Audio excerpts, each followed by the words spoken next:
Everywhere you look, everything is more expensive.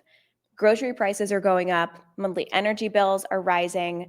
It's getting harder and harder to save money because of Donald Trump's agenda. Take healthcare costs, for example. Right now, health insurance companies are jacking up premiums faster than they have in 15 years.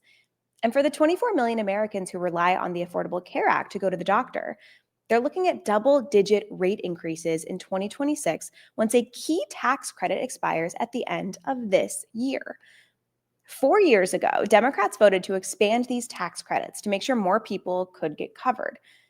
But now they're set to expire, and Republicans are dragging the country into a healthcare crisis because they refuse to extend them. Here's Senator Tammy Baldwin explaining why this matters. Since then, I'm proud to say that we've built on the success of the Affordable Care Act. And one of those wins has been giving families a tax break when they buy their insurance through the Affordable Care Act marketplace. For small businesses like our restaurants, manufacturers, and child care providers, the small group health insurance market isn't just a huge administrative burden, it's also expensive.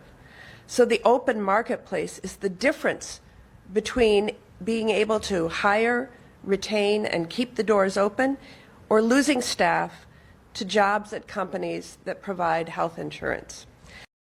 If Republicans continue to hold these tax credits hostage, millions of Americans will be forced to pay more than what they're already paying, or they'll be priced out of healthcare coverage entirely. Democrats believe in affordable healthcare and that it's a right. We're fighting to make it happen. I'm Hannah Muldaven, Deputy Communications Director for the Democrats, and your host for today. It's Wednesday, September 17th, and this is the Democrats' Daily Blueprint.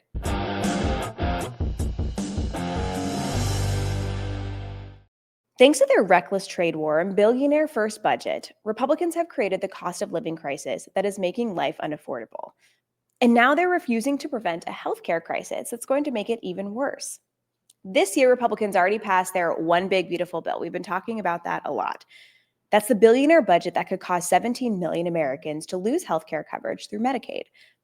And working families across the country rely on Affordable Care Act tax credits to afford health insurance. Here's Lester Johnson, a small business owner from Richmond, Virginia, explaining how crucial these tax credits are for him and all of the people that he employs at his restaurant. Before the Affordable Care Act, it was hard for small business owners and self-employed people to get health insurance. But this law has been a much-needed resource to me and my employees. I was able to sign up for a plan, and I have employees who are able to get their insurance through the marketplace as well. Premiums have been affordable for me and my staff.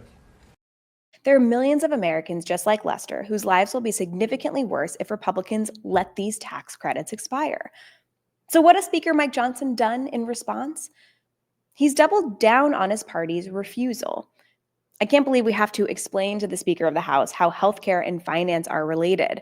Here's Senator Jeanne Shaheen doing it best. I saw earlier today that Speaker Johnson said that he would like the ACA subsidy issue to be more of a healthcare issue rather than a finance issue. I'm curious if there's any talk of creating... He doesn't understand it's a finance issue? I mean, he totally doesn't get it if he's saying that it's not a finance issue. It is a finance issue. What did Lester say? What did Lauren say? What did Paul from Canaan say? They all said, if this doesn't get extended, I can't afford health insurance and I'm going to go bankrupt. And that's a finance issue. Americans have enough on their plate between rising costs, trying to find a job in a terrible job market, and dealing with the other chaos that Trump is inflicting on our daily lives. The least Republicans can do is take the boot off Americans' necks by protecting access to affordable health care. Democrats in both chambers are calling on Republicans to join us in extending these tax credits, because Americans shouldn't be left in limbo wondering if they'll be able to afford health care. Now, speaking of chaos in the Trump administration, yesterday on Capitol Hill, podcaster turned FBI Director Kash Patel faced the Senate Judiciary Committee.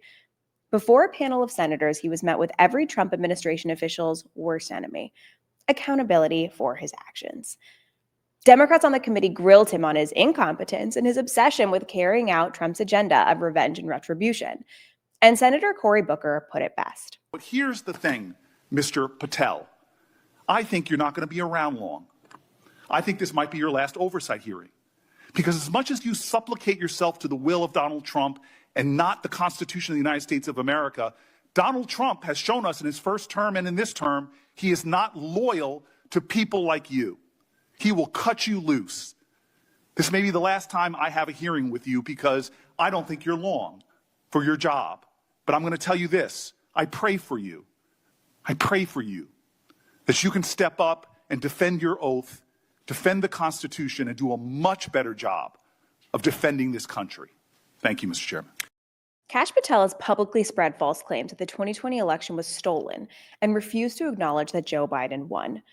He's emblematic of the lackeys in this administration whose only qualifications are loyalty to Trump, which is why it's so important to elect candidates who value things like fairness, justice, and the rule of law.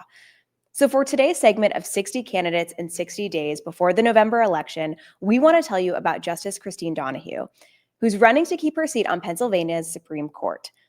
Justice Christine Donahue has served on the Pennsylvania Supreme Court since January of 2016. But beyond her critical role, she worked as a distinguished civil trial lawyer and litigator for 27 years before serving 8 years on the Superior Court. Justice Donahue has championed initiatives to provide courtroom experience for young lawyers and has been actively involved in judicial ethics education. Sign up to make calls, knock doors, and volunteer with the Donahue campaign at donahue2025.com/volunteer. You can also find the link in our video description below. Thanks for joining us today for this episode of the Daily Blueprint. We'll be right here every weekday at 10 a.m. Eastern on the DNC's YouTube page. Until next time.